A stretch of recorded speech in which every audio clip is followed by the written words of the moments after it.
Welcome to the Board of Directors agenda meeting for February 25th, 2020. This is our opportunity to review the agenda for our formal board meeting that will be held on March 3rd, 2020. Today we will be recognizing the retirement of one of our long-term employees, which is Dana Carney from our Planning and Development Division. Thank you, Mayor, members of the board. Another bittersweet occasion. Just from a personal standpoint, I met Dana when I first became part of the city as an intern, and so forth. And he has always been just a soothing voice. You could think you had the worst problem in the world, and he would really explain it. And so that's something I've always appreciated and going to miss. Again, he's worked here for 37 years. Awards include Planning and Development Employee of the Year and finalists for the City Employee of the Year, the Jack R. Rhodes Distinguished Award from the Arkansas Municipal League. Says his favorite member of the city is every day working with a wonderful, diverse group of people, including fellow staff members, citizens, developers, design professionals, and board and commission members. Feeling like in some small way I've made a difference and had a positive impact and influence on this great city. Like I did before, I'd like to ask former planning director Tony Buzinski to come up first, and then Jamie.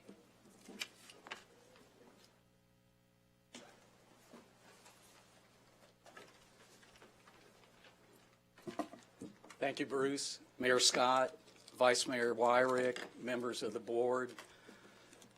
As Bruce said, 37 years of dedicated service to not only the department, this organization, but the citizens of Little Rock. And during those 37 years, Dana held several different positions, and he did a great job in each position, always taking on additional responsibilities, never said why, just always stepped up, gave 110%. And in his current position, I guess his last position, the manager over when I was working was zoning and subdivision division. I'm not sure if that's still the case, but anyway, that division was responsible for zoning enforcement, landscape ordinance enforcement, and then providing the primary staff for several boards and commissions, the Planning Commission, Board of Adjustment, and City Beautiful Commission. And again, Dana did an outstanding job managing that division, ensuring that all the work was done in a timely manner. And as you all know, seeing a lot of the items that were forwarded from the Planning Commission, the analysis provided by staff was very detailed, thorough, and that was Dana's work, ensuring that would take place.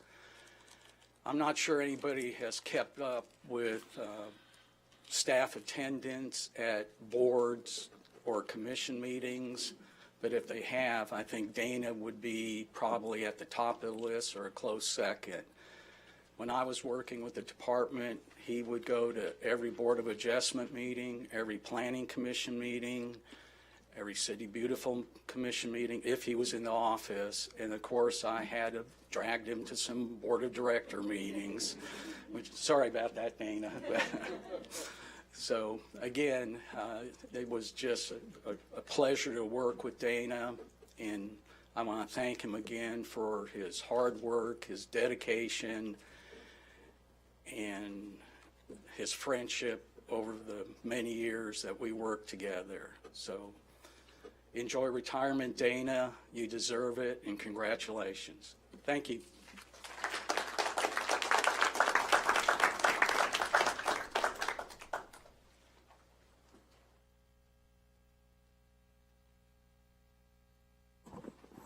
Well, I believe Tony hit on everything that Dana is, and he is all of those things and then some. And he is going to be missed, and there is going to be a hiccup when he goes, and we're going to greatly, wish he was here. But I would like to tell a little bit about Dana's demeanor, and Bruce was right. It's, very easy to deal with, and and solemn at times. And I'm going to tell you, when I first met him, when I come over there, he was just this very, big man with, soft-spoken voice, and I didn't really know how to deal with him. I didn't know, what that was exactly. I was used to something different with engineers. And so as I got to know Dana, I got to know a little bit more about his personality. So I was going to tell you a little bit about the personality. One, Dana loves his family, and he loves to actually go traveling. And one of his travels that he loves to do is him and his wife, they go to the Mediterranean. So they've been on several cruises that he loves. And then I found out that, he also loves rum. And I love rum. So that was a good breaking point, and started talking about things that he likes to do as a family. So I just wanted to share that with you, that just because somebody has that type of demeanor doesn't necessarily mean that they don't go have fun. That's what I have. And he has a lot of colleagues. Would you all please stand and Dana come forward?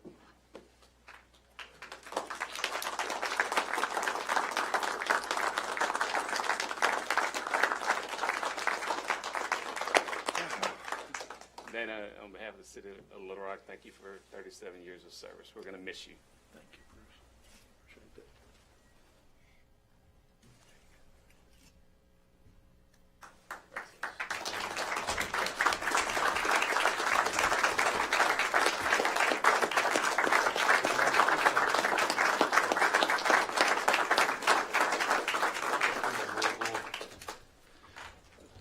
Mayor, members of the board, Bruce, thank you all so very much.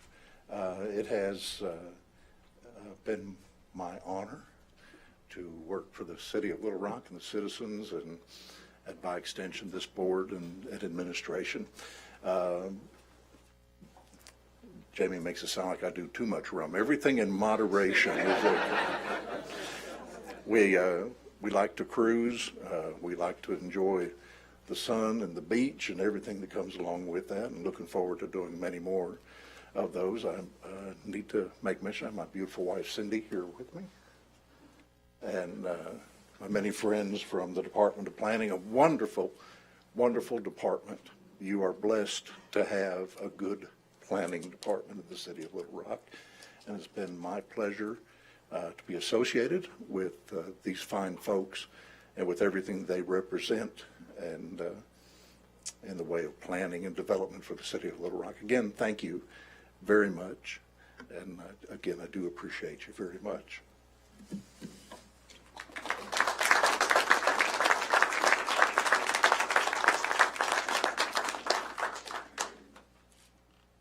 Well, be sure to get one with all the department outside. Okay? You mentioned it. I think that. Director Adcock, and then we'll have Vice Mayor Wyrick, Director Hendricks, and Director Fortson. Dana, thank you so much, and thank you for the citizens of Little Rock. You always seem to put them first and knew just the right thing to say. As Bruce said, we come to you all upset and the world is falling in and everything, and you just quietly tell us, no, it's not, and it's all going to be okay, and it does turn out okay because you're there. I just am going to miss you so very much. You have been here for the last 28 years for me, and I really appreciate it. Thank you very much. I appreciate you. Vice Mayor Wyrick. Thank you, Mayor. Well, I just want to say it's been a pleasure to work with you. I've always had a lot of confidence in your historical knowledge of the city, your planning experience. I always enjoyed, if I had to meet with someone in the field, in the community, that you would come, because you have this demeanor with the citizens, and you portray confidence, and they just feel like you're straight up with them. So I know I've come to you a couple of times like a like a banty rooster. I'd be upset about some kind of zoning issue or whatever, and you would go through the rationale as to why something was supported that way. But I just want to tell you, I've enjoyed working with you, and I really don't know what we're going to do without you. So we may be calling you at home. I know you'll remember I know you remember every zoning issue that you've been involved in, but good luck to you in retirement. I did it once. It's pretty good. So I hope you enjoy your retirement and your family. I wish you the best of luck, and thank you for your service with the city. Thank you. Director Hendricks. Thank you. I too would like to comment for Dana. You could call him at any time and he would be there, and so would Tony. I miss Tony, even though he's been gone for quite a while. But Dana, it was a pleasure working with you. Thank you, ma'am. Enjoy the rest of your days. Thank you. Director Forson. Dana, I'd just like to echo what the other members of this board have said and what Bruce said. Your personality, you probably ought to be called the city's official diplomat. But one thing I thought about, because I've watched you in action, if you decide you want to get into a second career, you should become a bank loan officer, because you can tell people no and make them like it. Thank you. Director Wright. Thank you, Mayor. Dana, you may not remember our first conversations, but it was back in 1993. I had bought my first home in the John Barrow subdivision, and I encountered a problem with drainage across my yard because the developer did not put in the proper infrastructure. So I had to go back and research everything, and you had a lot of historical knowledge because a lot of things had been closed out, and we really had to dig deep to find that information. And ultimately, we were able to get all those streets fixed and with the curb and gutter and proper sidewalks. But I do recall that conversation. I was so nervous and scared. That was my first house, and I did not know anything about city government or how anything operated. And I just remember that you made me feel comfortable enough to continue to ask questions to get the answers that I needed. And I do appreciate all of your hard work over the years and how you have interacted with the neighbors in the John Barrow subdivision. You know, we've had a lot of infrastructure issues out there, and it's very confusing, the zoning and all this. But you were a stabilizing influence in that department, and I know the people felt very comfortable with you.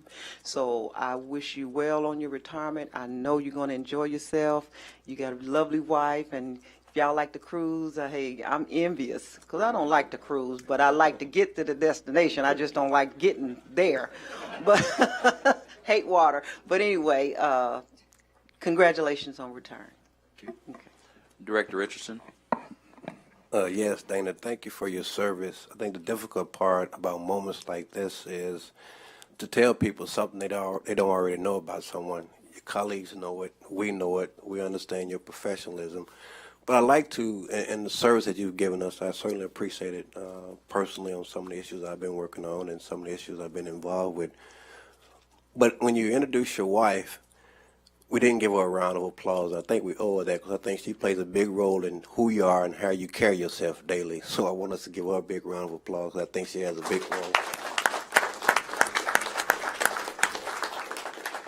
And good luck in retirement, my friend. Director Hines. Dana, congratulations on your career, and hearing that you do like to imbibe in the rum spirits, I'll give you one as you retire. Ron Cartavio, 18-year-old.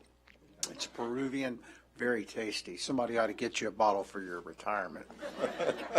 Congratulations. Well, Dana, again, you've heard from every member of the city as well as your colleagues of just how great you are as a professional and as a person. And we just want you to know that your city appreciates you and your service and your servant leadership. Thank you so much. Thank you, sir.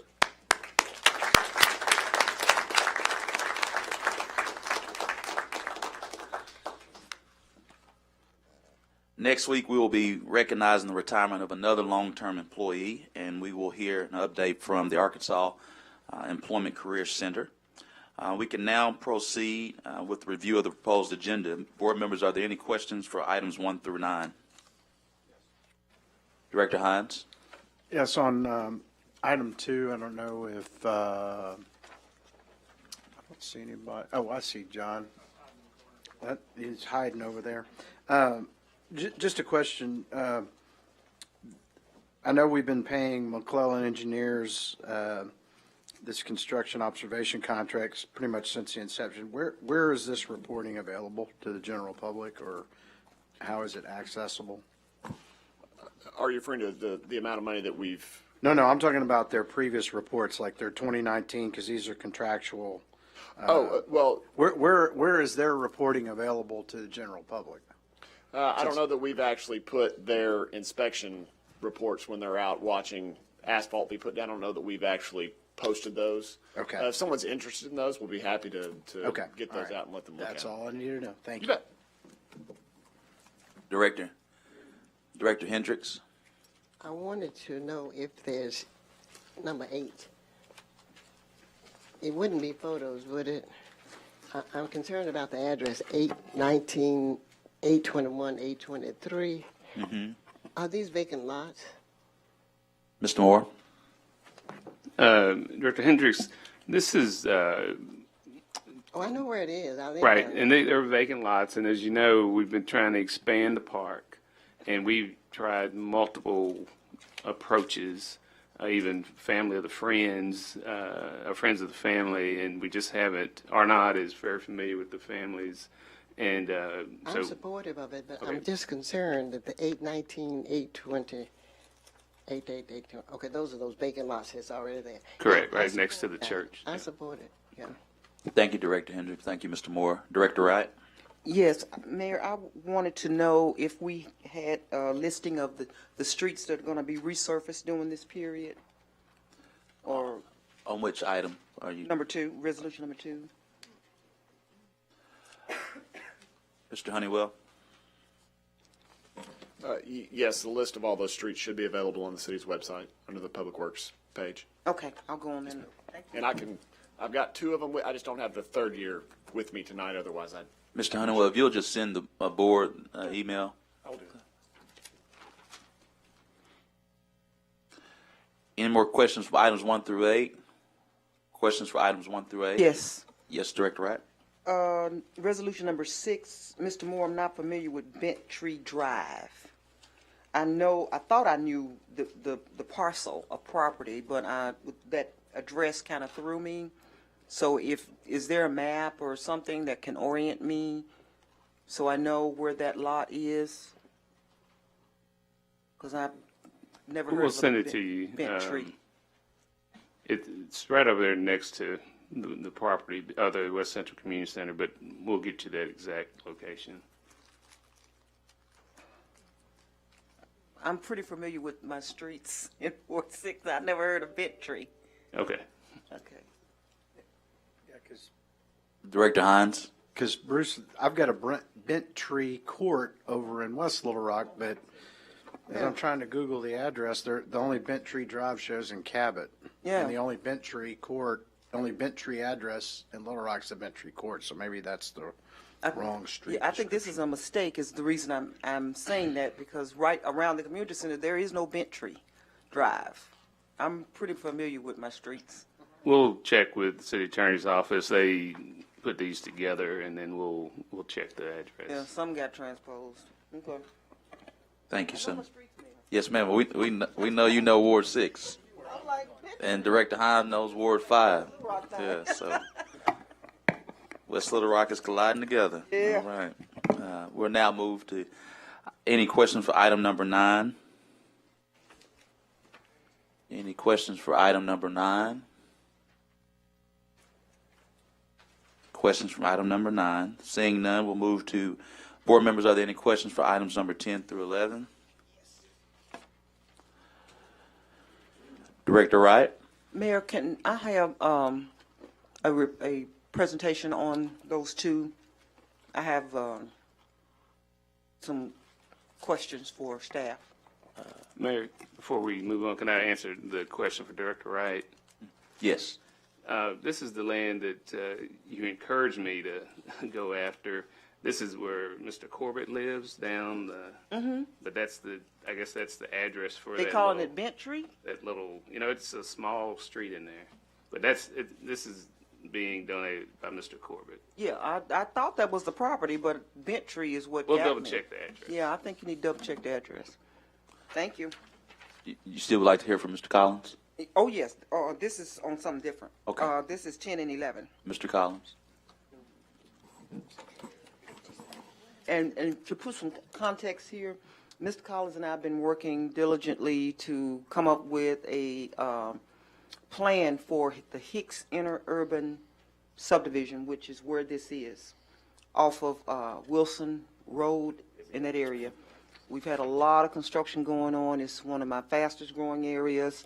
It was totally decrepit back when I moved out there. It was nothing but old mobile homes that were from the 60s and 70s, and 99% of that's been moved out.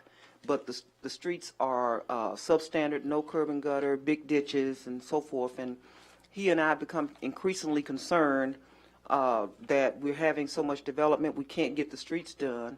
And so I know he was concerned about this, so I'm asking him to explain from his point of view where we are with now. And thanks, Director Wright. And if I could get up the zoning map on item 10, that would kind of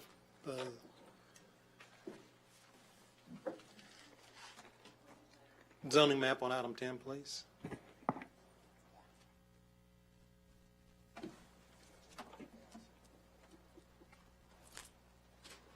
The other property, they're both tied together in the same two. That's like a long block, but it's really 2 blocks. The other one is just north of that, right below where it says R7A property. Right is the other item that is on the board agenda. The reason that staff had recommended now for this was exactly what Director Wright was talking about. Is if you look over just to the east of it, there's been some single-family homes developed in the Hicks Interurban, and there's also been some duplexes developed in there. And while we love to see redevelopment, and this area needs to see some redevelopment through there, this is one of those old subdivisions that was brought in from the county that was just the old infrastructure. The roads are substandard today, so they will vary in width. There's no curb and gutter. Predominantly, there is some in some areas where some development has happened, but predominantly not. And there is drainage issues, and it varies on where it is. It generally flows from the north to the south. That goes down through there. And so just over the years, there's been very little development. And then over the past, I would say 5 to 10 years, we've seen some single family come in, and we've seen some duplexes come in. And our concern was we was getting complaints from the neighborhoods on several duplexes coming in just on safety. And not necessarily safety from, well, some of it was from the drainage, but they was talking more of traffic safety, and not necessarily the counts or the number of vehicles per day, but just the width of roadways. Because there's no sidewalks along the majority of these roadways, just getting infrastructure in, and so that people can walk up and down the road. And on days that, with those narrow roadways, that especially when there's trash pickup, they go put out there some of the complaints where it's just people parking on the roadway. It was taking up a lot of the road, and with the trash cans, it was narrowing it down to where it was just unsafe for people to walk through the neighborhood. And so Director Wright come to us, and we did a study for the area, taking into consideration that if this area develops single family, there's a safety issue with traffic. That something needs to be done with improvement of the roadway. Our recommendation of denial is not for denial of redevelopment. Okay, our recommendation of denial on both of these items is just for infrastructure. At what point are we going to look at intensifying the density of this development in the area, and could, I would say not necessarily double because it's going to a duplex, but more, you could increase it by 1/3 of the amount of traffic or pedestrians walking in the area. And when are we going to need to start looking at the infrastructure? And in doing that, we've made the presentation to Director Wright, and just noticed that I think we're at that point that we really need to start thinking about how we redevelop the area. Now, there's a difference between doing spot redevelopment where you're looking at doing 1 or 2 down a block as opposed to doing a whole block face of duplexes. But we're going to have that same problem doing a whole block face of single-family residential. Now, single-family residential by right, unless we come up to some resolution at some point in time to do any stop on development, I don't think necessarily is the right way to do to this area, because we're seeing redevelopment and we don't want to stop the redevelopment. So we're in this precarious position of, we support development, but I know that if we increase the density of this area, it's just going to exacerbate the situation, and we really need to focus on how we're going to improve this area, not only in the redevelopment of the homes, but also the roadways to provide that safe manner. And we didn't do this behind closed doors. We didn't just make the presentation to Director Wright at that time. We did go talk with the developers that were doing the duplexes at that time.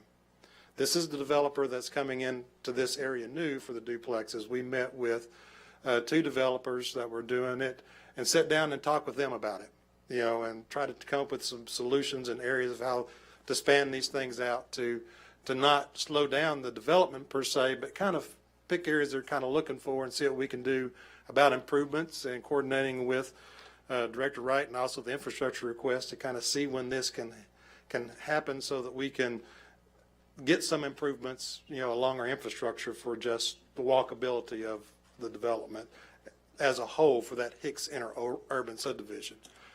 So I can answer any questions you might have on that.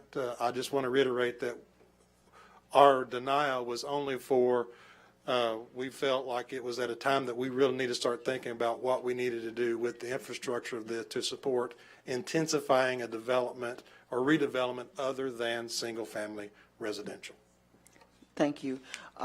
Mayor, this is a new issue for you, but for me, and my colleagues have probably heard me voice this concern over the years, because in the John Bear area, there's several different subdivisions that were all, of course, annexed in as one big subdivision back when that area was annexed in. And what I have is a lot of substandard streets, and a builder or a developer will come in and buy a lot, build, buy a lot, build. And our master street plan requirements don't kick in. So what you will end up with is a whole block of brand new houses with ditches in front, because they weren't required to do any infrastructure. So that is something that I've been wrestling with over the years. Like, as Mr. Collins said, we don't want to stop development. We want people to be able to buy affordable homes, but when are we going to be able to fix the streets? And that's what the constituents are asking me. The complaints I get from that area, can't get down the street. People leave the garbage cans out, can't get down the street. Just that narrow. Ditches are really deep. So I don't want to vote no on this, because I want to see it developed, but we don't have a plan to fix the streets. I know Mr. Collins has come up with a complete summary of this area and what it's going to cost to fix all of this. And it's going to be quite expensive. So that's my dilemma, and I'll leave it up to my colleagues now that you've heard from him, you've heard from me, Joan, I know you've heard me talk about this, BJ, I know you've heard me talk about this, and I know Mr. Moore has heard me talk about this, because I've wanted us to come up with a way to address it, but we've never been able to come up with a way to address it. And it's about the master street plan requirements, and the fact that if you buy a lot and build, you're not required to do any street improvements, even though your intention is to continue to buy lots, and you know that, but you're still not required. That's the problem. Hope I explained that. Yes, ma'am. Thank you for that thorough explanation. Okay. Director Adcock? Mr. Collins, I agree with Director Wright. What is the solution to this with your department? Because evidently these people are not required to do any, in lieu of, they're not required to do any street improvements. Is it because they're buying only one lot at a time? Yes, it has to do with single-family residential and duplexes are exempt from the master street plan. So if they bought, say, 5 lots and they replatted them, it's the replatting that kicks it into the subdivision. And so if they replatted the lots, then they would have to do the improvements on the lot. Now, they could request, and that would be the boundary street or the roadway, and then they could request a a contribution or waiver based upon a reduction of, because of their costs, of what the road costs would do and their development costs. But that is something that, I think, when I going through it and read the master street plan and the boundary street ordinance, and in conversations with Public Works and planning staff, we understand why that was put in there. It was so that if somebody builds on a single lot, they wouldn't have to come in and just widen for that one 50-foot wide lot. But when you start doing developments that take up a whole block, or a whole block within a year or a year and a half, I don't think that was the ultimate intent of that.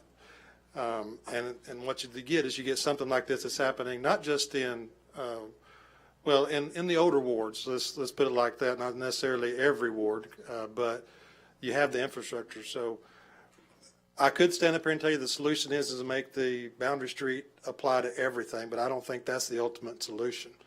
I think there is a give and take in what somebody is developing and looking at it, and I think it's based upon this board's policy decision on what we want to do as far as development goes. If somebody comes in and wants to develop a whole block of it, of even single-family residentials, but it's going to leave open ditches, and it's not going to put in curb and gutter. I think that we really need to look at that. I think that it's not just one single lot. I think it's what a developer wants to do, and then, but also the city needs to have plans in place to look at as far as our infrastructure and our bond and sales tax and stuff to see what we can do as a municipality for the existing homes that are there, for that. So especially for if somebody's doing like single lots, I think there should be a way that we can come up with something to help in that manner, but I don't know what that is yet. That's something that when we presented the report to Director Wright and we're looking at this, that's something that we was going to look at and present in the future when we was doing our master street plan, which we're looking at doing that now this year to come up with the master transportation plan. But we don't have a solution for that, what you're talking about. That's this specific scenario right now. Would one-way streets help? It looks like we've got enough streets. You go up this way, down that one, up this one, and down that one. Would that help with the traffic? There's pluses and minuses to one-way streets, and if I get off one of the topics, Mr. Honeywell can help me, guide me back on. But usually when you want to put in the one-way streets, it's to try to get people out. It's not really for single-family residential that has low volume. Yes, some of these streets wide enough now would probably constitute some one-way scenarios.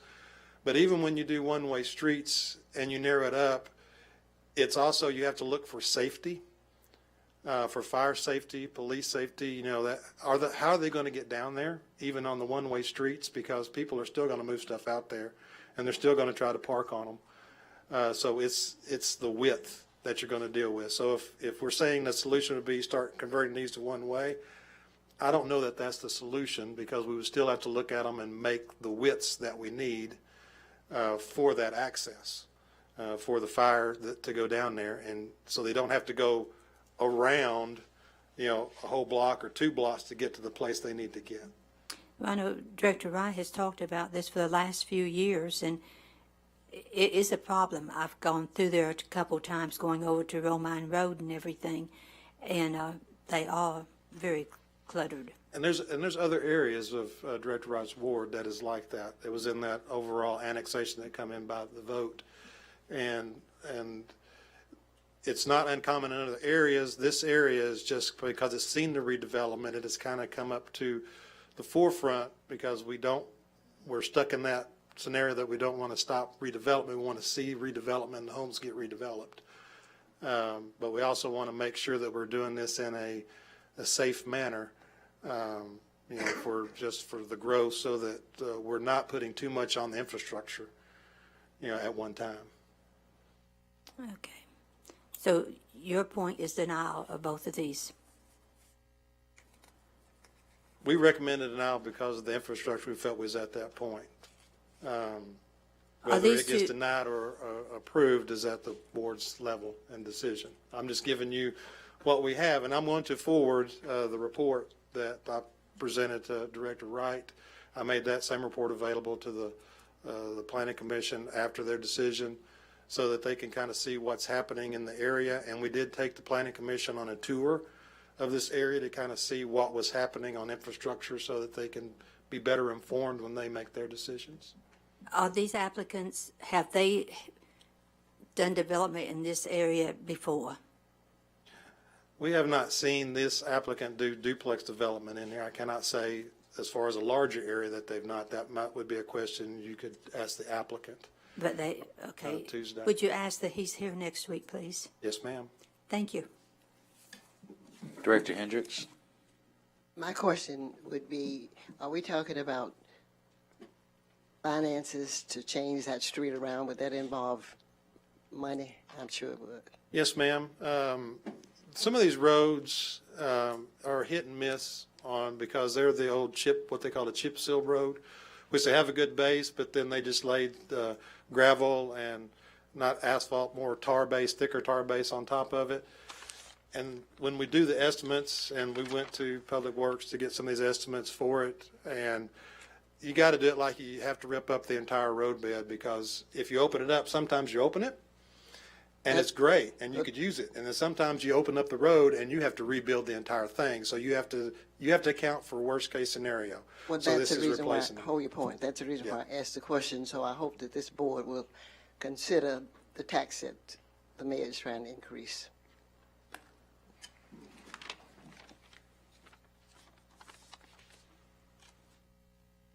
Director Wright. I wanted to make sure that I shared with the board that the development that's going on over there, the houses are already sold when they're built, and the duplexes are already pre-rented. So the developers that I've been working with over the years, as soon as they build one, it's rented. And they're renting, I think, about $1,500 a month. And they're catering to Baptist Hospital staff because you're right there by it. So it is a desirable area because of location. And I'm hoping that we can include some funding in this tax to address Wilson Road and Perry and so forth. Thank you. Thank you. Vice Mayor Wyatt. I have a question for Mr. Collins. He stayed close. Is the applicant dedicating any right-of-way with this rezoning?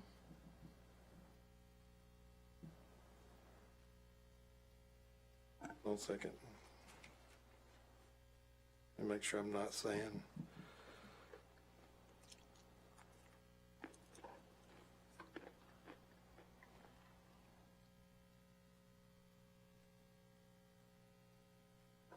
In my mind, that makes it worse if you're not getting any right-of-way for the street project as well.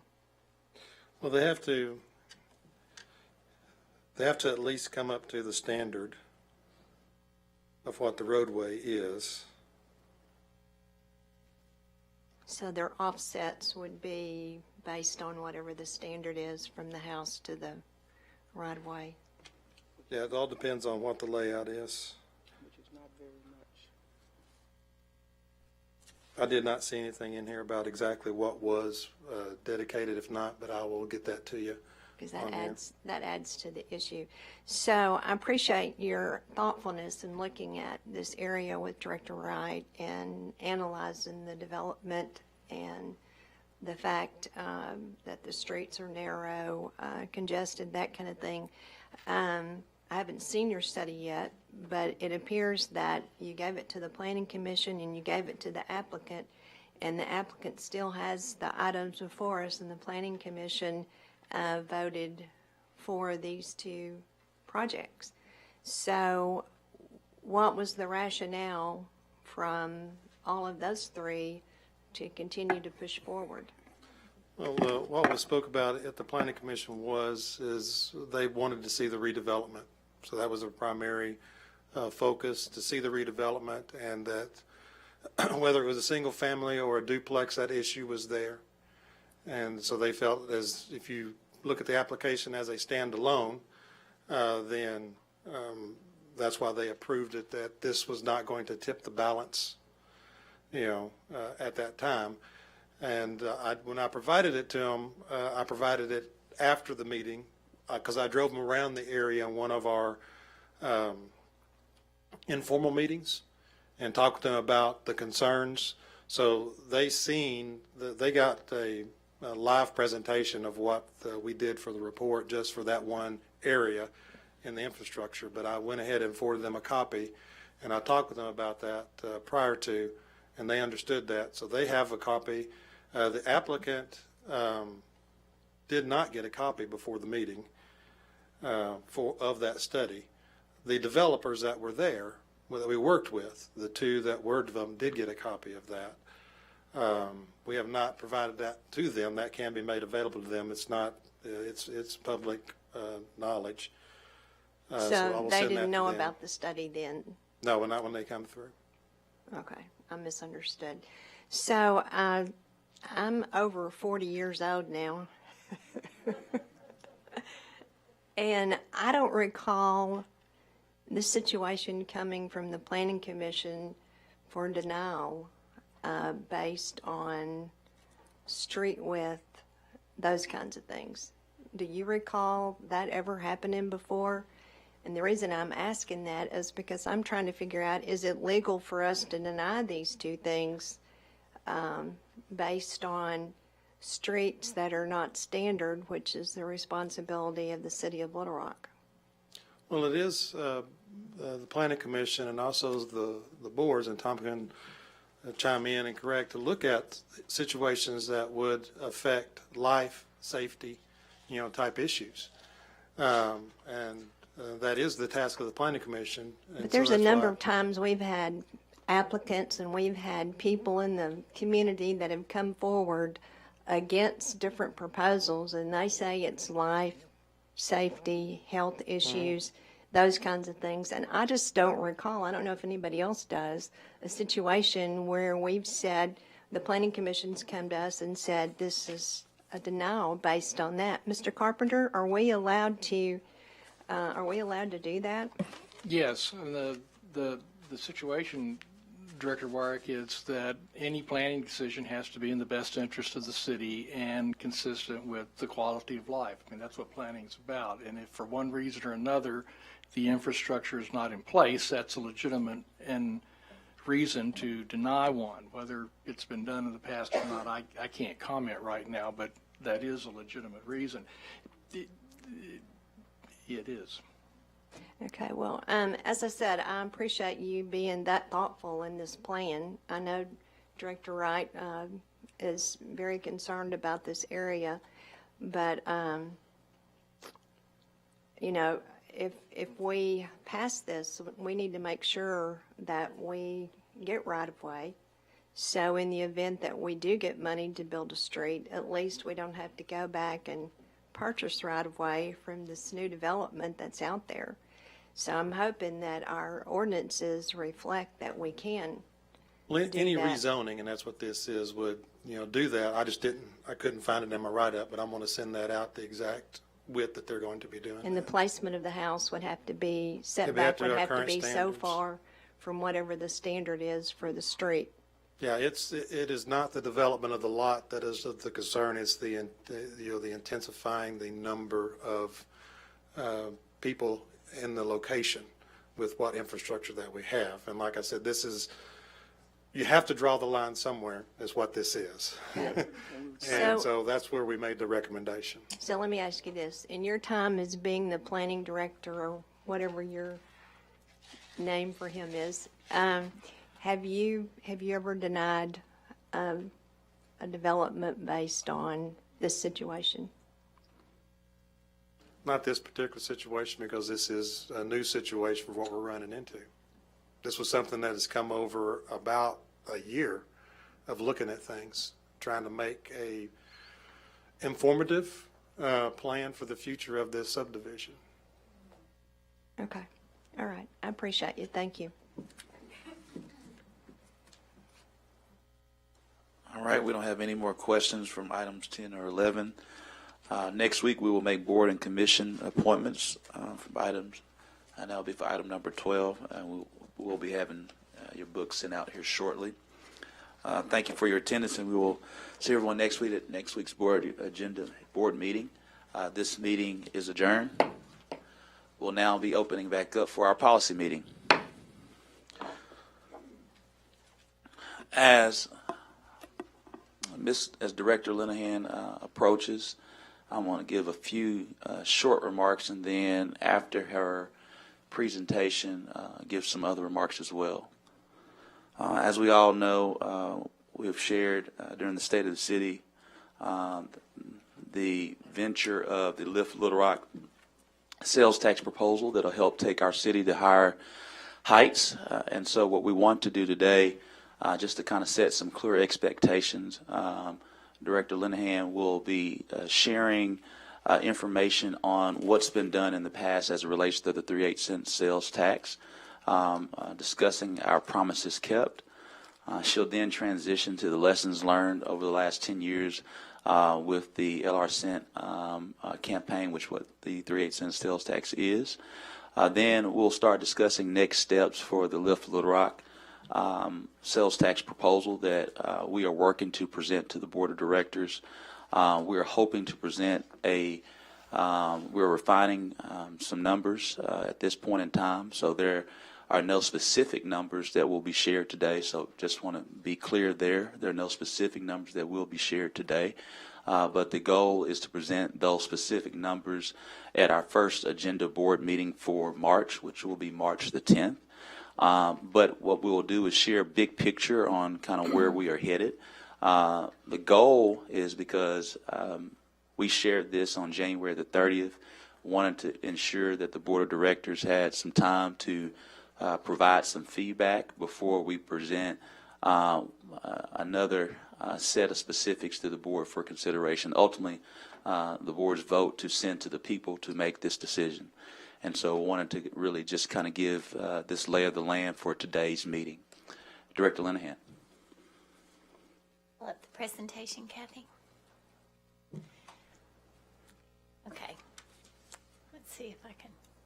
All right. So as the mayor said, when we're considering going out for another sales tax, we want to make sure that we provide a status update on where we stand with the existing tax. First of all, the penny tax that was passed by voters back in 2011 became effective in 2012, had two components.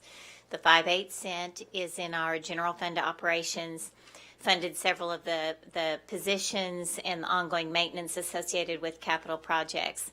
The 3/8 cent portion is a temporary tax. It has a 10-year life, and it expires at the end of 2021. So these are the items that were listed as the priority projects on our 3/8 cent tax list. And so I just kind of wanted to give you an update on where we stand. First of all, with the public safety projects, we had some equipment for some of the new officers that were hired under the operating side of the tax. That, the public safety radio system, the 911, 311 communications hardware and software, the 12th Street Midtown station, the main police, and the West Little Rock Police Station have all been completed. Item number 5 there, the main police headquarters and courts building. The main police headquarters is under construction. That is the building that was acquired across from the police station, the McFadden building. The architects have been hired. The construction team has been selected, and construction will begin on that this year. The one piece in this entire package that will not be complete will be the courts portion of this project. So that is something that would have to carry over to the next tax. There will not be sufficient funds to do a courts building in addition to the main street or the main police headquarters. Moving on to the fire, we completed the West Little Rock Fire Station, which was primarily completed with grant funds and other funding. This was just the final funds that was put that in service in the very early year. And the Southwest Fire Station, hope to see you all at the grand opening tomorrow, but that's finally complete and will be opening tomorrow. So our fire projects have also been completed. On the next slide, we had some code enforcement equipment that was purchased. That's been completed. The projects that you're going to see that say in progress, those are primarily projects that did not have short-term financing associated with them, so they were not accelerated to be completed in the first few years of the tax. Many of these are substantially complete. There have been, funds have been expended as funds have been accumulated. And so, for example, there has been improvements at the Animal Village. It's just the entire $602,000 that is projected to be accumulated has not been fully expended at this point. It's still in progress. And these estimates that you're seeing, these are the 10-year estimates that we provided at the time the tax passed. So we'll talk about that a little bit more in a minute. With the new police and station and the new fire station, there was some equipment, some fire trucks, and some other things that were purchased. Those have been ordered and that has delivered, and those are complete.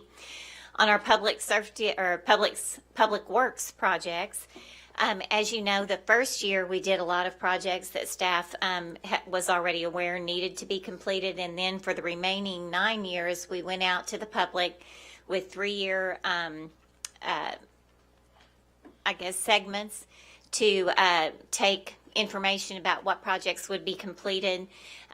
John gave his update at the LR Sync Committee meeting last week, and I believe all of the first round of projects have been completed. The second round is substantially complete, and the third round is in progress. So we're in the final 3-year cycle there. Everything is on track. And all of the projects that the board has approved will be completed. On the jobs and economic development, the port expansion land acquisition, we had set aside $10 million for that. Those funds have been expended just as fast as they've accumulated. There have been a lot of land purchases at the port, and so all of the money that has been allocated to those projects thus far has been expended. But then we've still got the 2020 and 2021 tax proceeds to come in that will also be utilized for additional port expansion. The same is true of the research park. And with our job recruitment and economic development infrastructure, we had set aside $6 million funds. We've got about $1.5 million currently on hand that has not been expended. And we've got probably about another maybe $2 million that will come in the last couple of years. On the next section with our parks and recreation, zoo and tourism, the parks upgrades category on line 21, that was a general allocation of anticipated to be about $450,000 a year for various parks throughout the city that weren't specifically named on other lines. Those are still in progress. They've been allocated for tens, if not 100, small park projects throughout the city. But the West Central Community Center is complete with the exception of the pool. And that is an item that would be carried over into the next tax if passed. The senior center, that was the center at University Park. That was the reconstruction after the fire. The Ottenheimer Center and the Natural Steps parks. Those are all completed. The other parks that are listed say in progress. I will tell you, War Memorial Park and Otter Creek Park are substantially complete. There's only just like maybe $20,000 or $30,000 remaining to be spent on those. Crump Park, I know, has a major project underway this year. And then Western Hills Park, we purchased the land initially with the proceeds of the tax. And then we were recently awarded a $750,000 grant. The remainder of the funds available for Western Hills Park will be utilized for that grant match to complete that project. And then with our trails, too, we've expended just about all the funds that have come in have been allocated to projects that are underway. Same is true with our zoo. That was an allocation that has gone ratably over the 10-year period. Those funds have been expended and allocated to projects as they have come in. State Fair, we allocated $3 million. Each year, the State Fair makes a request for utilization of those funds to improve the grounds that the State Fair is on. So those have been expended as well. Our fleet replacement, that we did accelerate some of the funds associated with the fleet. A lot of public safety vehicles primarily were purchased in earlier years. There are some funds remaining there, as well as information technology. So of the $195.8 million in projects that we set aside, again, they are all either complete or in progress, with the exception of the courts portion of the main police headquarters and courts building, and that is the one piece that will not be completed. So some lessons learned. Overall, the tax initiative has been a very big success. I think the city did a really good job of communicating the priority needs. They provided lots of opportunities for residents and stakeholders to provide input. We made adjustments to the plan as we went along.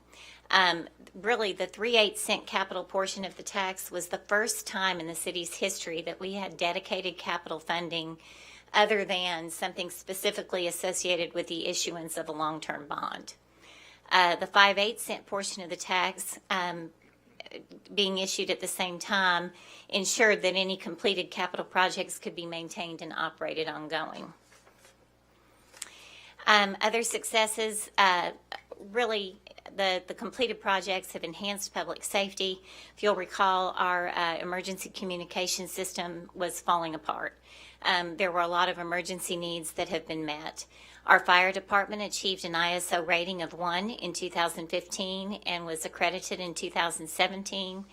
The police, the zoo, the parks departments have all achieved reaccreditation, primarily due to the enhancements made possible by the tax.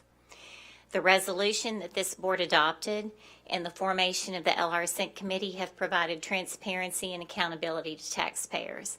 We still meet with that committee quarterly. They report to you semi-annually, and that lets the taxpayers know that the money that they have provided the city to benefit their city has gone for the purposes they intended. And then residents are reminded of the progress with the signage throughout the city that notifies them that this project was a tax project. Some of the challenges. The revenue was originally projected to grow at an average rate of 2% a year, and that has fallen short of expectations. We believe that was partially due, anyway, to erosion of the local tax base through internet sales.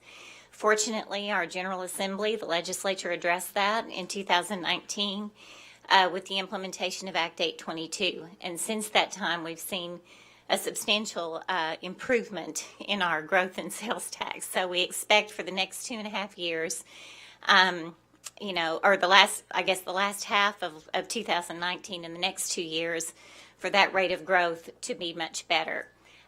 Based on where we were at the end of December 2018, I forecast at that time that the projects that were not already complete, due to accelerating with the short-term financing, that they would ultimately receive about 95% of the original allocation that we had with the 2% growth projection.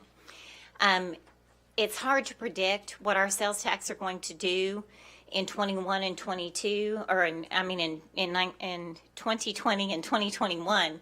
We know the last half of 2019, our monthly growth ranged from 4 to 8% once Act 822 took effect. But we were comparing to the previous year where there was no internet sales tax remitted. So this year, I expect to see that kind of growth continue in the first half of the year, but then it should level off as we start getting comparable to the same period a year ago. So it's difficult to know exactly what we'll bring in 2020 and 2021, but I do expect it to at least meet that 2% growth projection. At least that's our hope. And if that's the case, that 95% number will edge up. Additional challenges.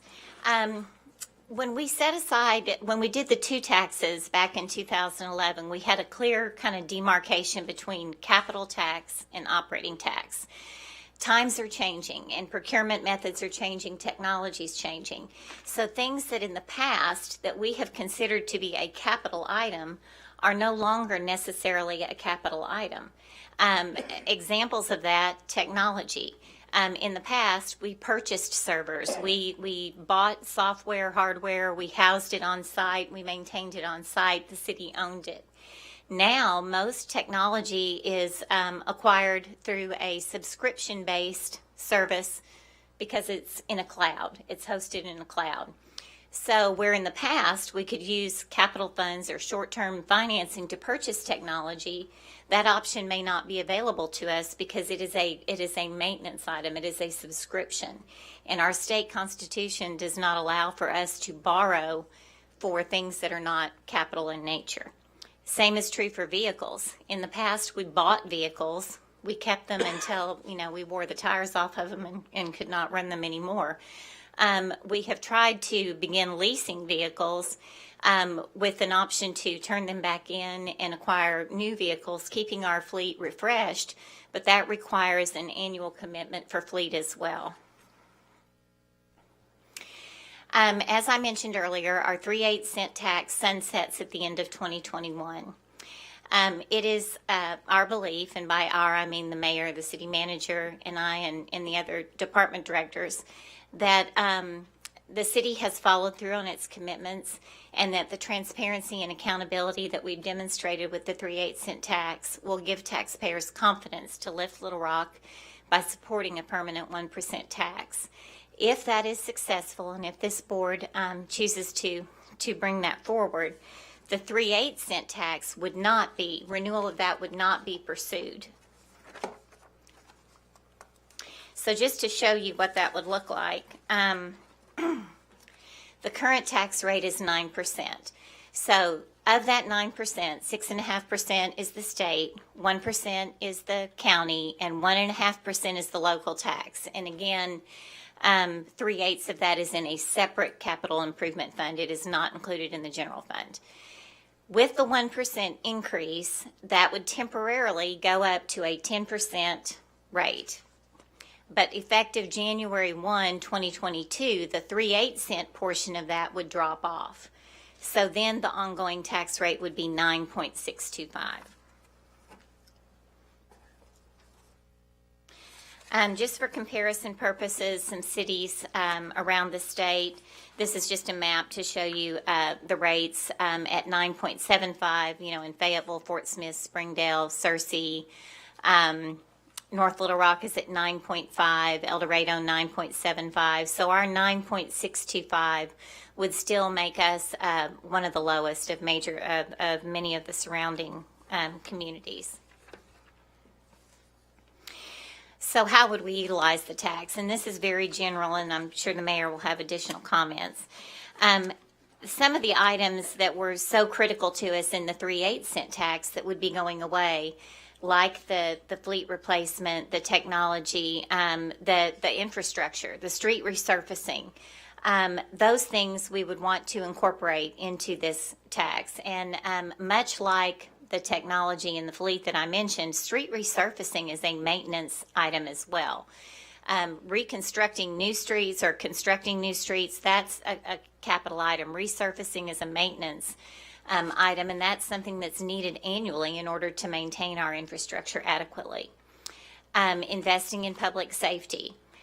We have a need for additional presence out far west, particularly I think a fire presence. We've done a good job of filling our vacant positions in police. There's a great need for technology, for additional equipment, and things like the Shot Spotter, the NIBIN, have annual technology costs that go along with those. Reinvesting in our parks. I know the mayor's talked about a lot of the things we need to do to repurpose War Memorial Heinemann. Many of our other park facilities provide the pool for West Central. Enhancing our zoo. Lots of lots of opportunities to make our zoo a true destination. Educating our children, recruiting and training for jobs. We'd like to establish an economic development fund that can accumulate to be, over time, to be utilized to match for opportunities or to prepare parts of the city for new developments. And then, of course, keeping our technology upgraded to ensure that we have, that our technology not only is current, but that we also have good safeguards in place for some of the different attempts to invade local technology. So, let's see. Again, in summary, the sales tax, this sales tax would not sunset. The intent, anyway, is for this to be a permanent 1% tax. The 3/8 cent tax that would sunset would not be renewed. It's anticipated that a penny tax would bring in an average of about $50 million annually. Now, that's based on the last couple of years of history. As I mentioned in our lessons learned, we are not going to try to project a growth rate, and instead that growth would be utilized to hopefully cover the increased costs as things go on, but would not be committed up front. I already mentioned the 3/8 cent would drop off and not be renewed. And so with the rate, as I demonstrated on a previous slide, it's also anticipated that the capital needs that will be presented once things are finalized would be completed within the first 10-year cycle. Again, kind of a rolling completion date. The short-term financing tool is a really good tool to utilize to spread the cost of some of the major infrastructure projects out over a 5-year period. So if we kind of start something each year and one thing rolls off, the next one carries forward to the next year. So it's a really good tool to use to accelerate some of those projects up front. So I'll let the mayor wrap up. Well, thank you so much, Sarah. We really do appreciate your time and attention to this presentation to really walk through the journey of the last 10 years of what this board was able to do with the people of Little Rock to really invest in our city, to fund a host of programs that we've seen, that we've remained true to the promise, except for the courts building, and being very transparent about that, but basically guiding many things that were on that particular list completed. I think another thing is good to note that if we are successful, meaning if this board accepts this once we have the finalized sales tax proposal, which it's our intention to present the finalized proposal on March 10th at the agenda meeting, and then hopefully thereafter, after having that agenda meeting, we'll set a date for a particular vote for the board to decide to take to the people of Little Rock for consideration. But if this board does accept that Lift Little Rock sales tax proposal at a future date, the intention, not the intention, at least for what I can share is that the 3/8 cent sales tax will fall off, and we will not renew that. That does have a sunset of 10 years that will be in 2022. So what that looks like is, if we are successful, that for a period of 1 year, our sales tax will increase from 9% to 10%. But from mathematic terms, we'll go to 5/8 going forward for the remaining years, starting in 2022, which will take us somewhere around 9.65%, which still keeps us lower than all of the contiguous cities around us. To date, we are still low compared to all the cities that are contiguous to us, as well as the other larger size cities in the state of Arkansas. So we still would be beneath them as it relates into a sales tax rate. And I think that's something that we all should understand, that we're currently being the state's capital city in the urban core, when at any given point in time, while we are a population of 200,000, any given point in time in a day, our city's population is somewhere between 200,000 to 350,000.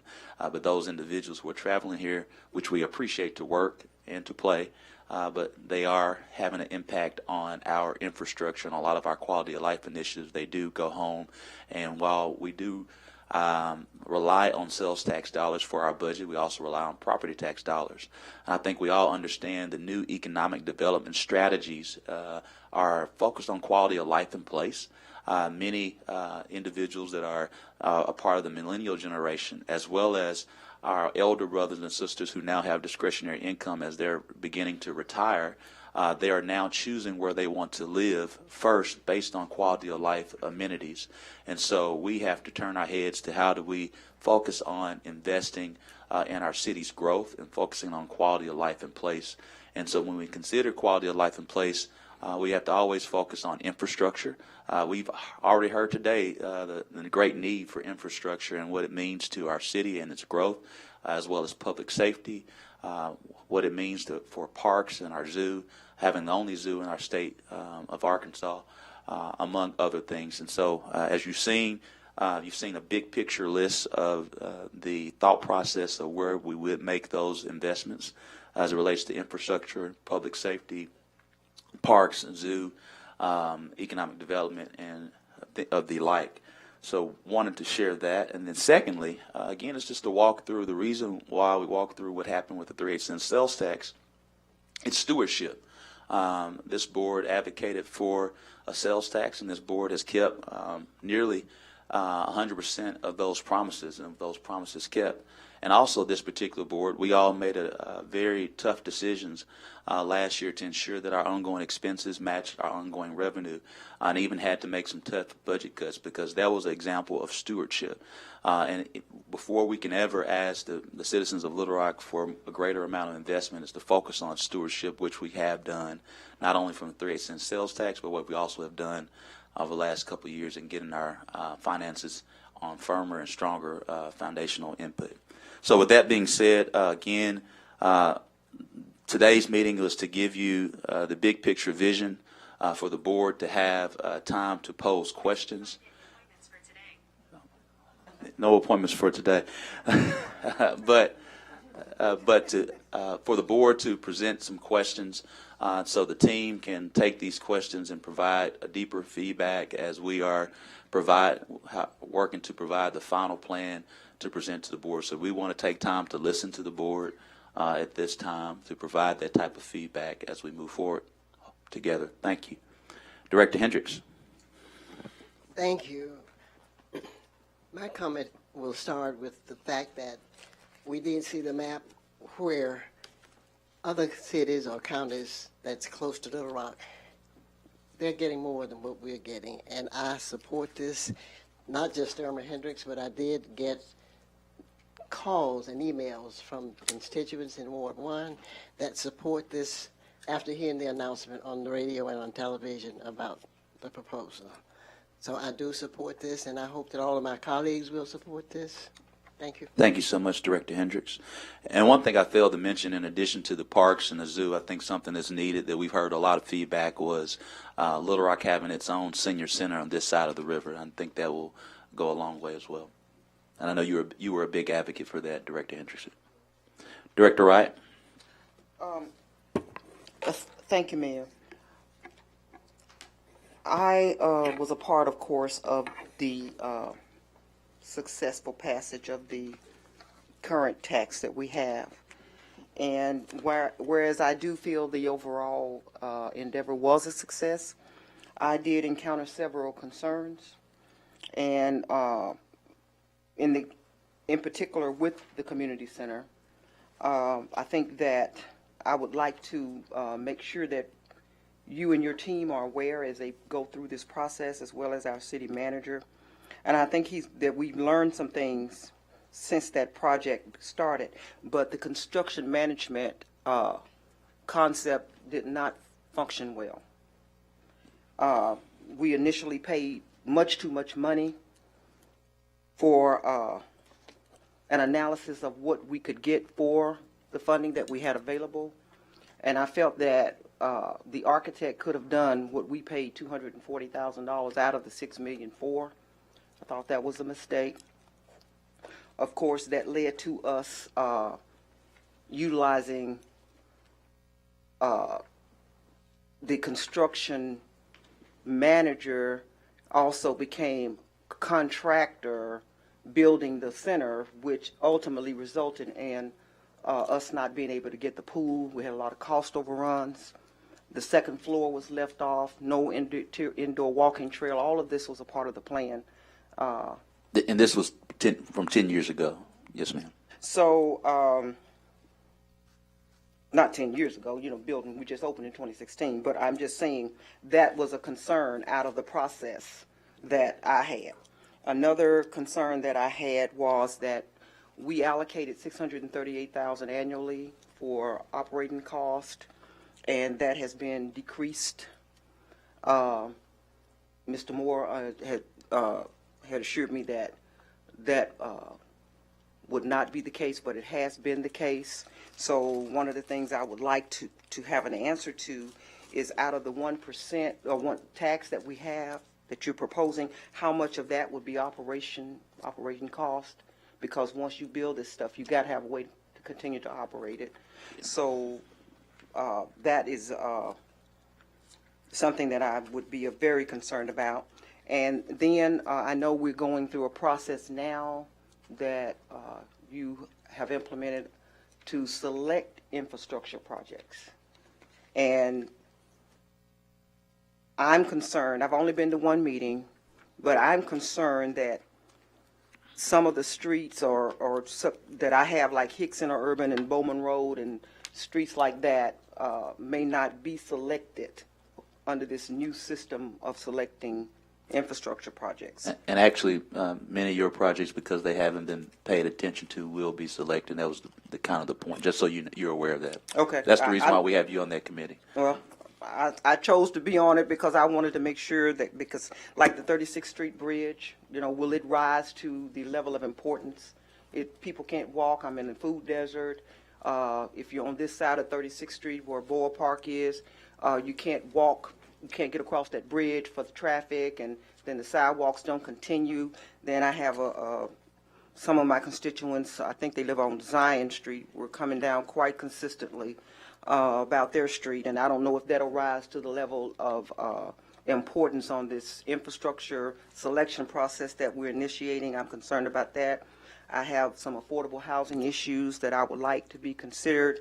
The Big Country Chateau and Bradford Estates. I've been touring those with the Metro Housing Alliance, and whereas Big Country Chateau now, they're doing some work on theirs. There's still a lot more work that needs to be done, and Bradford Estates, it basically shouldn't even be rented from what I've seen. But I would like to know if there would be a way for us to get some affordable housing leverage dollars in there, so that if we can get partners to come to the table, we have something to put in there as well. And then I'd like us to look at University Avenue. How do we dress that up, put in a streetscape, make it more safe, and how do we get those projects in here? These are all things that my constituents have said they would be interested in, and of course this Hicks Interurban. But we'll take all that under advisement as we're developing. I will share. We only have so much that we're asking for the people of Little Rock, and we have to be good stewards of that. But particularly with University Avenue, you may not be aware. When I was on the Highway Commission, Mr. Moore and I worked together to get somewhere around $1.2 million for University Avenue. It's actually up. We received an email recently, and I don't know if Mr. Honeywell's still here. Is it set for this year or next year? I saw an email from Casey Covington about that University Avenue project. But if it's not this year, maybe within the next 2 years. But to obligate that project. So you should be seeing something here in the next year and a half, 2 years. That's just because you mentioned University Avenue. Wanted to give you that, and we can get, and Mr. Honeywell can get us the exact dates on that. But that is already in the queue with Metro Plan, just so you're aware. And I also want to make sure that with regards to the West Central Pool, of course, there is a master plan that the city developed for that park in 2009 that calls for additional development, and we would need to do land acquisition. Anything that's been donated, we've tried to push for us to accept it because we need to control what's going on around it. But Yes, as ma'am. my colleague, Dr. Computers, can tell you, that car wash next door is something that it's an issue for us, and we would like to acquire that. But I just want to make sure that you know and hear from me that there are a lot of other projects in Ward 6 that need to be done. Yes, ma'am. But Bowman Road is a major issue, and you've heard tonight about Hicks Interurban. Yes, ma'am. Okay. Director Peck? Thank you, Mr. Mayor. Yeah, I am looking forward to March 10th. I get questions from people, not just in Ward 4, but people that I see in my other job, asking about how everything's going, how it's going to be fleshed out, to see if people are going to be supported or not. And I know it's a big task, and I don't envy you. One It's thing. a team effort, Director Yes, Peck. yes. Teamwork makes the dream work. Doesn't happen without your vote. So I don't see anything for transit, for public transit in here. Is that correct? Or is that in any of these other categories? Transit is not a part of the equation. I think the city of Little Rock does its fair share of supporting transit right now. But the needs, while that transit will be a part of some of our strategic planning for the future, but I got to be fully transparent at this time. But again, that's the reason why we're having this meeting. If you're saying that's a priority for you, that's something we can definitely look into. But we do, the city of Little Rock gives close to $2 million to $10 million. $10 million, and so that's we have to be mindful of what we already give to transit. I do understand that, and I do think that something's important to aging folks as well as millennials having more public transit options. And I think we're also very lucky to have Charles Frazier here, and he's not paying me to say this, but to collaborate and to communicate more with him to see. I mean, he He made is such working great with us. progress. Yeah. He's working with Okay. us to get some more FTA grants. And another thing, I know at the State of the City address that I believe you mentioned that this would possibly be on the ballot before the summer. Is that correct? Are those still the plans? The plan is to be sometime this summer, no later than September. So on the road. Okay. But again, it's all dependent upon this board. Well, We can't move without it. yeah, and we just want to see some numbers. We want some, that's all. Okay, that's all. Thank you. Yeah. Yes, ma'am. But I wanted to make sure before numbers that we had the opportunity to have an open forum with the community and be transparent to have these type of questions. I didn't want to operate in a vacuum at all. Director Hines? Thank you, Mayor. And going back to one of my careers in transportation, working for a Christian-centered company, they had a motto that was "God on faith, all others bring data." So in that ilk. Love your commentary. Chicken in So the pot too, right? Chicken in every pot. There you go. Sarah, what I would appreciate, you've highlighted the 3/8 cent, which was pretty targeted and sunsetted. I know that my constituents and I would like to know what we've been doing with the 5/8 cent permanent. We kind of glossed over that, but details of our expenditures to date, where that 5/8 cents has gone, and then where it's going in the future.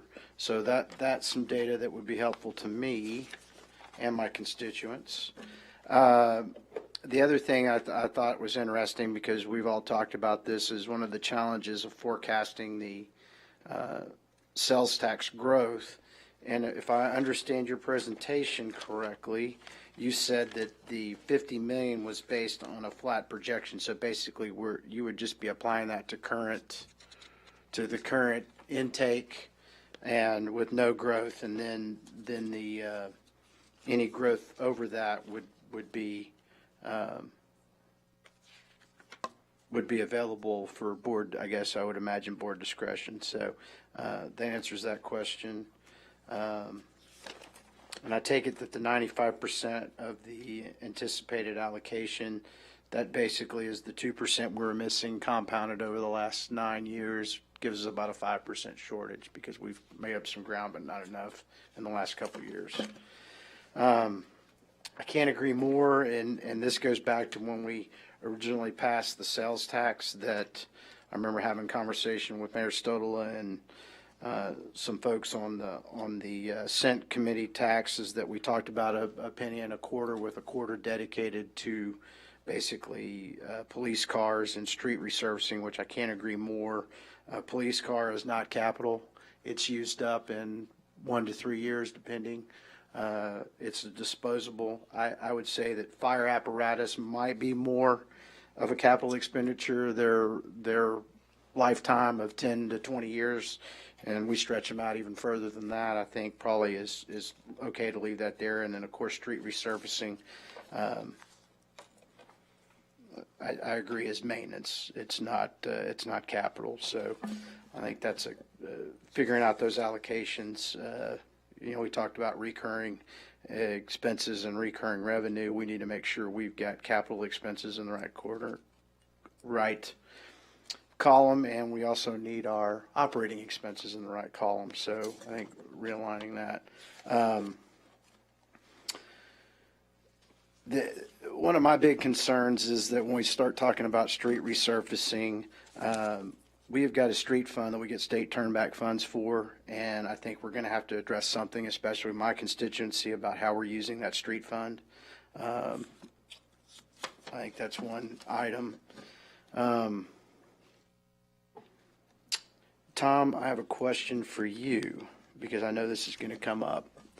With our 3/8 cent sunsetting next year, I know it's all fair and good for us to say, if we pass the Lift Little Rock initiative, we won't pursue renewing the 3/8 cent. Can this board bind itself? Can we legislate that we won't pursue that? Or is that something that? Director Hines, I'm going to have to look further. I know that there have been situations in which certain promises like that were made, usually in terms of something like, we won't charge for garbage pickup, and those have been enforceable. I don't know if we can do it that other way, but I'll check. Well, we probably could do a resolution. The resolution could be done, but But I can, Director Hines, I can give you my open and public word that if we pass this tax, I won't be presenting another tax going forward. That's my open and public word if we get this passed. Right. And I'm on the record for that. Well, and I'll take you at your word, but I got some constituents that are not going to take anybody on this board at their word. They want to see something in black and white writing. So the other question I had, Mayor, is that we talk about all these capital projects and devil's always in the details going forward.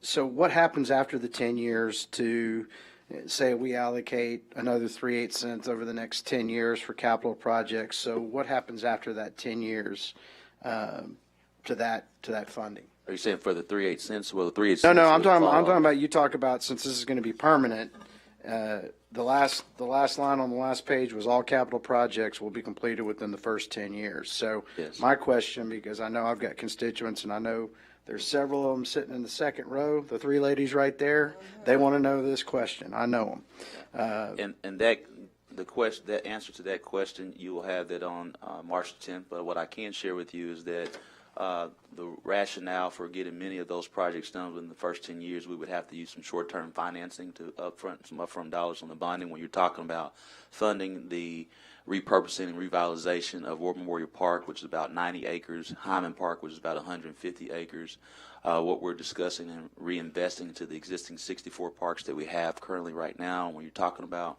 street resurfacing and the like, there are a lot of capital projects that have to be funded, so it will be a massive bond undertaking to make sure some of that happens within the first 10 years. And, of course, we would have to pay a lot of that back over that period of time and ongoing. And then secondly, with every expense that you have while we're talking about capital, one of the things as Director Wright has shared, that we have to be upfront on understanding what the operating costs are going forward. And so you'll have a clear take on capital investment as well as operating costs going forward, because one of the things that we want to ensure is that we can maintain what we're building, and that's imperative.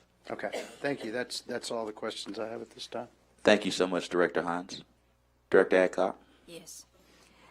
Mayor, one of the items on the list that's going to take less is one of the things that we have waited the longest for, and that's the Animal Village.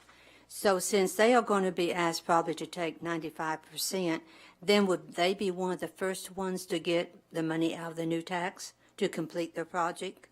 Well, Director Adcock, I don't follow your question. I think if I understand your question, so far the $602,000 that was promised to the Animal Village, I believe, as the money was accruing, close to 90 or 95% has been funded so far. So you will be funded with the will three. be funded. With It the has three, not been funded.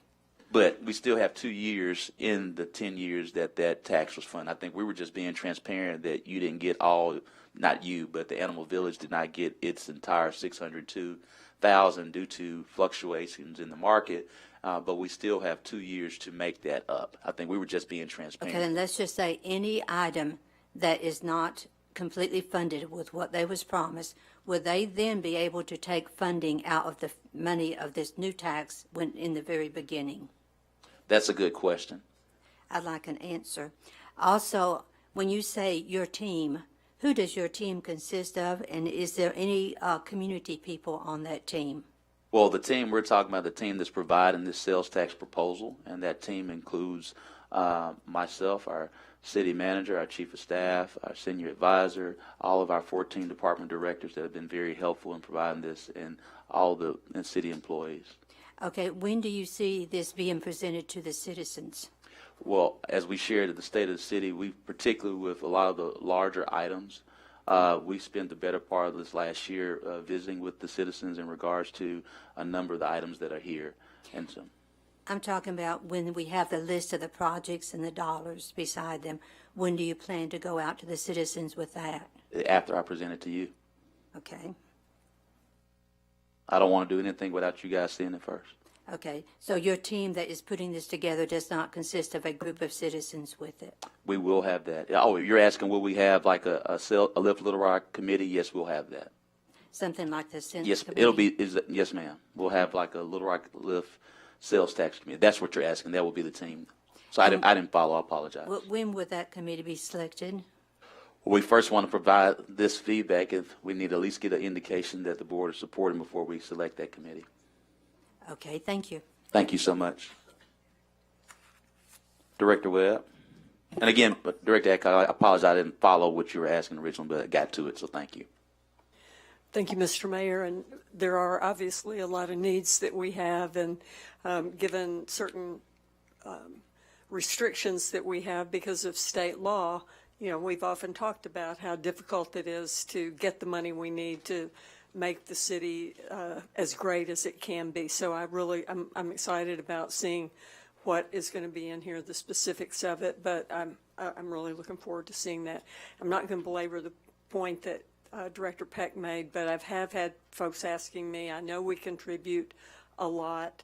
I agree with Director Peck that we've been very fortunate to have somebody like Charles Frazier, in particular because of the innovative things that he's done. And the last time I was over there, one of the things he mentioned was that there are a lot of grants that we're not even eligible to apply for because we don't have the matching fund. So I'm not sure what we can do about that, but it's something I would like for us to consider, because I think that expanding transit is attractive to the folks we want to have, both the younger people and the older people. But as we have looked at city after city after city, we've got to do something to be able to make these kind of improvements. So thank you for being willing to put it forward. Yes, ma'am. Totally agree with you. I think you agree about our desire to have light rail as well. I'll get back to you on that. Oh, Vice Mayor Wyrick. Thank you, Mayor. So Doris went through a litany of different things that she's interested in, and I'm not sure if we're supposed to talk about how well this project went that we did with our initial tax thing. This board worked pretty hard on passing that, and we actually enlisted people from the community to let us know what it was that they wanted. In Ward 7, one of the key things was infrastructure, drainage, public safety. And so those would also be things that I would be interested in this time around.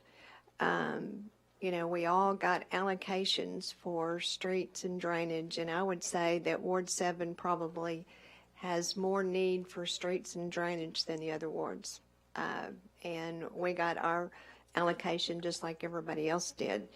You're talking about that you wouldn't, that all of the capital needs would be taken care of in 10 years. I don't think there's enough money to take care of everything that needs to be done in Ward 7, and these guys have any money. So I'm just kind of concerned about that. Public safety is key to everyone. It's important to millennials. It's important to seniors. That they don't have somebody breaking in their car, breaking in their house, their spouses are safe. You know, those things are always key. So I think that we need to make sure that we put money into that. I'm pleased with the way the sales tax went the last time. We had a good team that put it together. We also had the oversight group that looked at it and monitored what was going on. And I think we'll have to have that oversight. Transparency was critical for all of us when we did it the last time. And then the little signs that were put up everywhere that said this is funded by your sales tax. That's important because a lot of people didn't actually know what pieces were taken care of. So I look forward to the information that you're going to bring forward to us. I just don't want Ward 7 to be left out. And you live there, so you ought to. You won't have to worry about Ward 7 being left out. Okay, all right, y'all heard that. Guaranteed, right? Guaranteed. Okay, thank you. Director Richardson. Yes, thank you, Mayor. I'm kind of confused. I don't know if this is a place for us to put in individual requests for specific projects that are ward-based. I don't think that's part of what we should be talking about. I think we should be talking about the conceptual framework of the sales tax. Well, I'm entitled to it, ma'am. I will say this, Mayor, from the standpoint of human capital development, I have some questions about this, and you and I can talk about this, but I'm concerned about us addressing public safety in a way that's beyond couching it within the narrow confines of more police and bigger jail. You know, one of the definitions of insanity is doing the same thing over and over and over again, expecting different results. I don't care if we put the Taj Mahal in the city. If we don't have to deal with the perception and reality of public safety, it's not going to make any difference. And I think we got to address that from a human capital standpoint, whether restorative justice, whether it's employment training, dealing with the issues of unemployment, underemployment, or some of the social ills that are impacting certain parts of our city. Not the whole city, but certain parts of our city. And we need to take that in consideration because those parts are the parts of our city that can at least afford a sales tax increase. In my opinion, I think sales tax are regressive in nature. And I just think that I'm not sure this is the arena for us to put out specific individual requests for wards, but I want to thank you and your team for the work that you guys have done. You guys have done a tremendous job with dealing with our budget and dealing with our finances. I want to thank you guys for presenting this, and I look forward to ongoing conversation about this, Mayor. Thank you so much, and I do agree with everything that you've shared. Team, I would, just again say thank you for the help that you've done to present this to the board of directors and myself. To the board, as I shared, we wanted to, for many of you, the first time you heard of the Lift Little Rock was on January 30th. I wanted to come to this forum to share kind of some of the big picture items and vision so you can provide the feedback that you provided. I've taken down some copious notes as the team and I work together, provide you a very detailed list on March the 10th. And hopefully you will be receptive to that. Director Wright, I was going to get some final comments, but if you want to, yes, ma'am. if this is not, if our policy discussion is not the time for us to talk about different things that our constituents have said they want, when will we do that? Director Wright, you can ask any question, whether it's in a policy meeting, a board meeting, or agenda meeting. Thank you. That being said, for we to receive the feedback that you shared with us today, and so we will follow up on the feedback as we're preparing this final document, final, not necessarily a document, but a final kind of conception that we'll present to you on March the 10th. And hopefully you all, then you'll probably have some more questions and concerns, and we'll try to refine whatever we need to refine to bring forth a final ordinance for your vote, and we solicit your vote. I firmly believe, and our team firmly believes, that this decision would change our city for the next 25 years. It's that serious, it's that important on how we grow our city by focusing on quality of life and place, which is paramount with public safety, infrastructure, reinvesting into our parks and our zoo, and the like. So that being said, I want to say thank you to the board. But moving forward, to end on some even greater news, many board members may not be aware. Mr. Kevin Howard, if you would, please stand. Mr. Kevin Howard, yesterday was named our new, we took away the title of Interim Director of Housing Neighborhood Programs. He's now our Director of Housing Neighborhood Programs. He's really demonstrated some great leadership. We're excited about him, and I know many of the board members have been very appreciative of his work, and we are looking forward to him taking the department to higher and higher heights. So with that being said, I don't see any more questions. This meeting is now adjourned.